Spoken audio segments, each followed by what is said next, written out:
उपस्थिति में जो अभद्रता की जाती है, जो उनको वहां से खदेड़ने की बात की जाती है, भागने की, कि आप चले जाइए यहां से, आप चले जाइए यहां से, आप क्या करने आए हैं यहां, ये सारी चीजें दीपू जायसवाल कर रहे थे।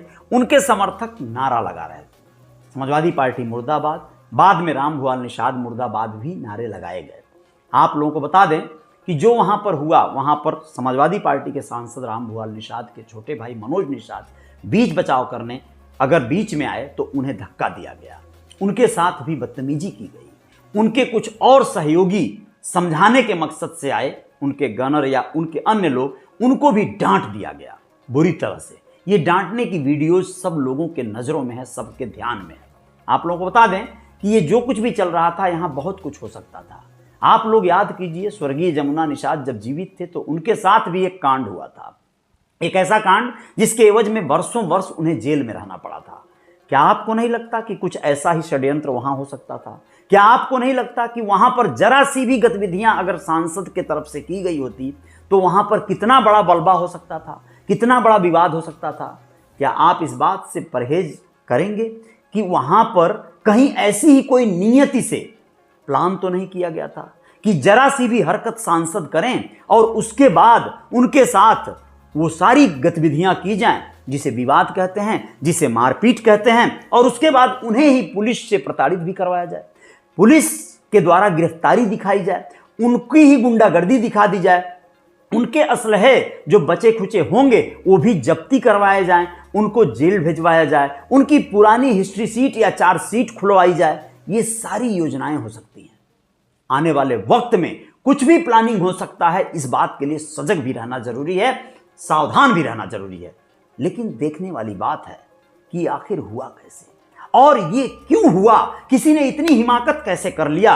जिस नेता को अपने निषाद समाज अपना शिरमौर मानता है, अपना आइडल मानता है, युवा जिसके दीवाने हैं, जिसके आगे पीछे चलने को बेताब रहते हैं, उसके साथ इतनी बड़ी हिमाकत करने की हैसियत किसी ने कैसे बना लिया?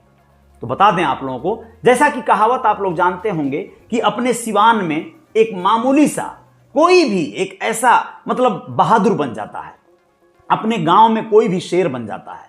तो बस आप समझ लीजिए कुछ वैसा ही हुआ। अपने सिवान, अपने चौहद्दी में जो उनके साथ बदतमीजी की गई वो बाहर करना बहुत आसान नहीं है। लेकिन फिर भी मैं कहता हूं, रामभुआल निषाद अपने आप को, जो उनका पहले का रसूख हुआ करता था, समय के साथ सबके दिन आते हैं। सरकार में कोई कभी रहता है, पावर में कभी कोई रहता है, वो अपने आप को दबंग समझने लगता है। रामभुआल निषाद अपने इंटरव्यू में कहते हैं कि एक वक्त था जब वह पद पर थे, मिनिस्टर थे, उस समय डॉक्टर संजय निषाद जेल में बंद हुआ करते थे और उन्हें दवा की जरूरत थी और उन्हें दवा जेल प्रशासन नहीं करवा रहा था। यह जेल दौरा करने गए थे और वही डॉक्टर संजय निषाद इनका पैर पकड़कर रोने लगे थे, जिनको इन्होंने मदद करने के लिए जेलर को हुक्म किया था कि इनकी दवा कराई जाए। उस रामभुआल निषाद के उस एहसान कहिए या उस उपक्रम को वो भूल गए। खैर, राजनीति में ये भूलना याद करना लगा रहता है दोस्तों। लेकिन आप लोग जरा सोचिए कि रामभुआल निषाद, जिनको शेरे पूर्वांचल का तमगा दिया गया था, जिनको बहादुर और जिनको बाहुबली का टैग दिया गया है, उनके साथ ये हुआ क्यों?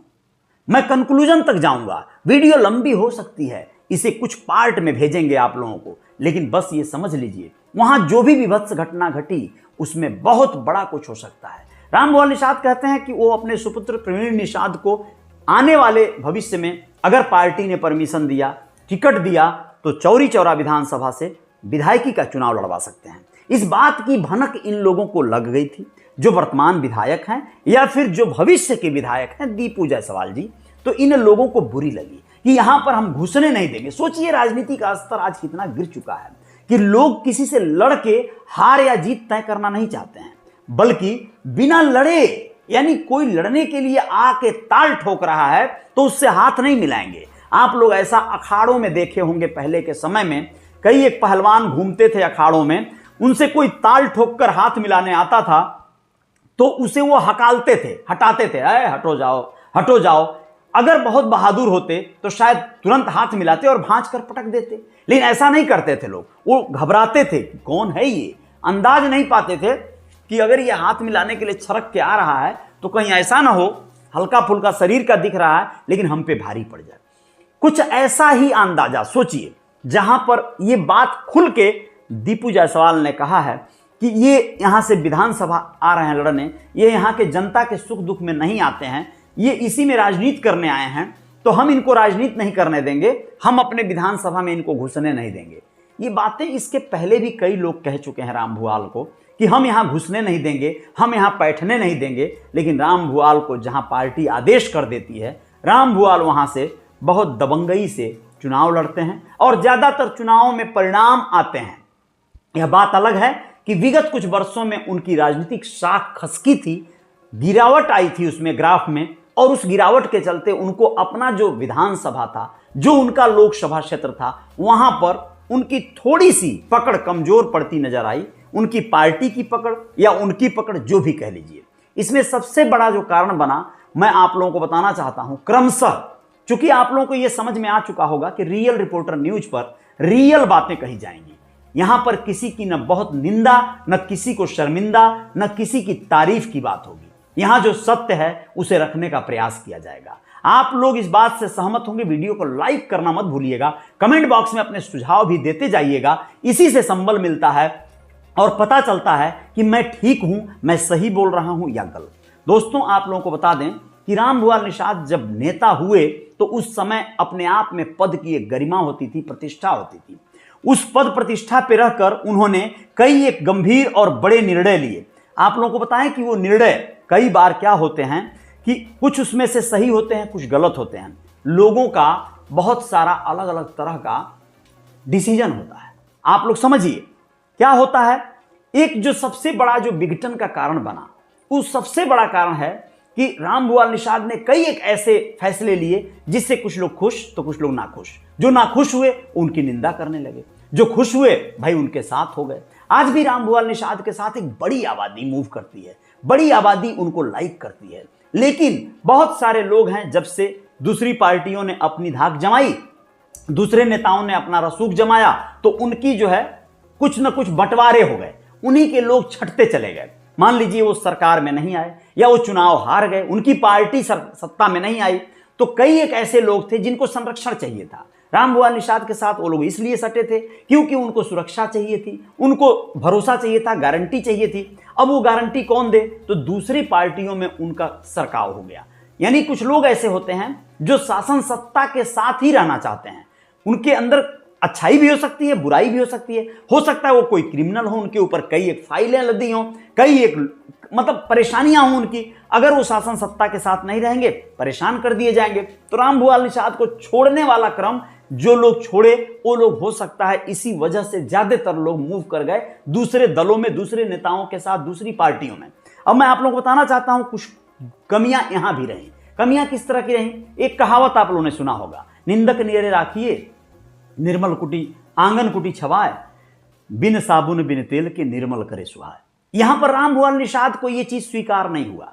वहां पर क्या हुआ, वहां पर अगर उनकी निंदा किसी ने कर दिया या उनको कोई मशविरा किसी ने देने का प्रयास किया, तो उसको उन्होंने सबक सिखाने का कार्य किया, उसको उन्होंने लताड़ दिया। जरूरत पड़ी तो उसको उन्होंने खूब अच्छे से लताड़ दिया। यही बहुत बड़ा कहीं ना कहीं नुकसानदेह भी हुआ। पहले के राजा महाराजाओं को आप लोग सुने होंगे, अक्सर कवि, कलाकार, गीतकार, गायक, ऐसे लोगों को लोग संरक्षण देते थे, लोग प्रश्रय देते थे, उन्हें धन वैभव से नवाजते थे। राम भुआल निषाद ने सीधे नचनिया पदनिया का टैग दे दिया। इस समय में टैग दे दिया जिस समय में उनकी सबसे कट्टर पार्टी भारतीय जनता पार्टी में आप लोग अंगुलियों पे गिन सकते हैं सनी देओल, हेमा मालिनी, आपके रवि किशन, मनोज तिवारी, निरहुआ, बाबुल सुप्रियो, इस तरह के नाम है। ये लोग सब लोग गीत संगीत या कला क्षेत्र से जुड़े हैं। इन कलाकारों को टिकट दे के कभी विधायक तो कभी सांसद बनाने वाली पार्टी आज देश की सबसे बड़ी पार्टी है। लेकिन यहां पर काजल निषाद जो कि एक अभिनेत्री हुआ करती थी, उनसे चुनाव लड़ने के दरमियान से कहिए या उसके पहले से ही कहिए या उसके बाद से कहिए, राम भुआल निषाद का एक डायलॉग बन गया, नचनिया पदनिया। कलाकारों को अपमानित करने वाला यह शब्द उनके लिए नुकसानदेह रहा।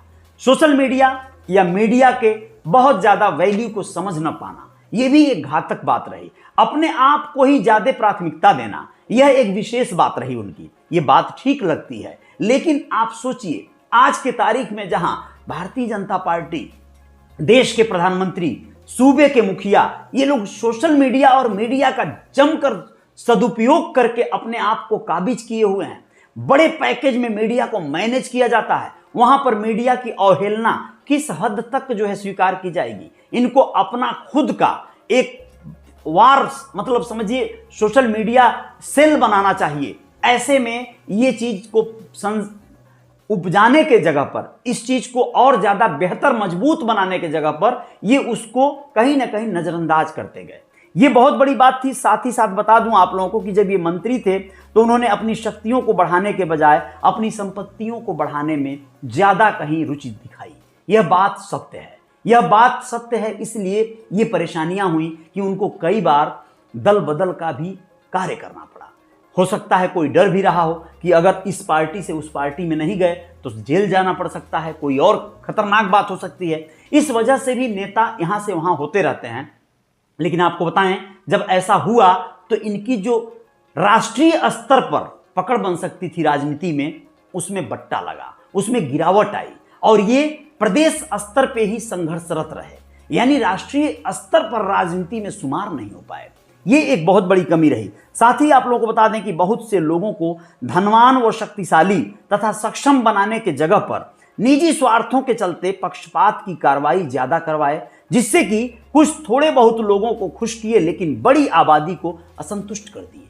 इस बात को देखिए सुनकर शायद उन्हें दुख होगा, शायद उन्हें तकलीफ होगा। हो सकता है ये वीडियो बनाने के बाद मैं आप लोगों के बीच साबुत, सक्षम या ठीक ठाक रहूं न रहूं, लेकिन बस ये कहना चाहता हूं कि ये वीडियो सचमुच में एक कार्य करेगी। अगर अभी से भी सब लोग जागरूक हो गए, आप कंक्लूजन तक जाइएगा, पूरी वीडियो को देखिएगा।